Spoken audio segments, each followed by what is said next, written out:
Otro aspecto que a mí me interesaba mucho hablar es cómo él, digamos, todo texto es un ordenamiento del mundo, ¿no? Pero los textos de Jorge Ibargüengoitia nos ayudaban a ordenar algo que es aparentemente muy sencillo, que es lo cotidiano, ¿no? Uno piensa que lo más fácil de abordar es lo que nos ocurre todos los días, y sin embargo, ya cuando uno se enfrenta a la escritura o cuando se enfrenta a hablar de ello, se da cuenta de que no es así, y porque es un caos, ¿no? Es un caos realmente lo que ocurre en nuestra cotidianidad como sociedad y como personas, y lo que él logró hacer es, en sus textos, es darle un orden, una manera de leer y permitirnos leer esa cotidianidad que estaba desde luego limitada por sus propias perspectivas, por sus intereses, y que sin embargo yo creo que son una buena radiografía, ¿no?, de la sociedad a la que él perteneció. Un aspecto más que a mí me parece también fundamental es esta idea del viaje, ¿no? Para él era muy importante el viaje, ¿no? Fue Boy Scout, y el viaje es un tema recurrente dentro de su obra, pero también el paseo en la ciudad, ¿no? Cuentan que él no sabía manejar, entonces eso le daba pie a dar largos paseos por la ciudad para llegar de un lugar a otro. Cuando Julio Scherer invitó a Jorge Ibargüengoitia a escribir un artículo semanal sobre cualquier cosa que le interesara, el escritor pensó que duraría como un mes.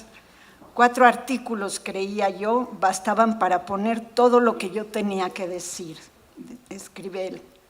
En total escribió más de 600 artículos, donde quedó plasmado no solo lo mucho que tenía que decir, sino una muy particular manera de ver las barbaridades que acontecían en el país, desde los que se llaman grandes acontecimientos hasta las minucias de la vida cotidiana de cualquier coyoacanense que se respete. Así, desde 1969, Jorge Ibargüengoitia publicó en Excelsior y más tarde en Vuelta más de 600 columnas, ya lo dije, que abarcaban temas políticos como los discursos del presidente Echeverría. No entendí nada, decía su mamá, o incluso el halconazo de 1971, sobre cuyos perpetradores físicos, por decirles de alguna manera, pues el autor intelectual despachaba en Los Pinos y no se le podía tocar, hace un análisis detallado para concluir que son tan perniciosos que no se les puede incorporar a ningún cuerpo de seguridad. Cito Ibargüengoitia. Al llegar a este punto del razonamiento, se me ocurre que la solución más viable consiste en dotarlos de becas y mandarlos a estudiar arte en una isla del mar Egeo.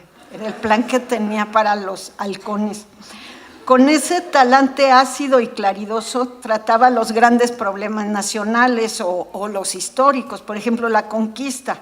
Los españoles, decía, no solo nos conquistaron, sino que además nos dejaron irreconocibles. Se presentó aquí en Bellas Artes Jorge Ibargüengoitia en un ciclo que se llamaba Los narradores ante el público y tuvo muy poca fortuna.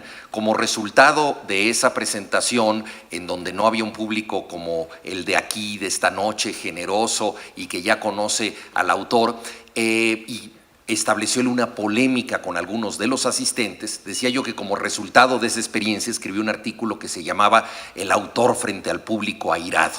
Y efectivamente, como ya decía Alicia en su intervención desde el público, él era un hombre que tenía un gran sentido del humor, pero un hombre muchas veces hosco, en ocasiones deprimido, crítico, como suelen ser tantos grandes humoristas cuando no están teniendo sus golpes de ingenio.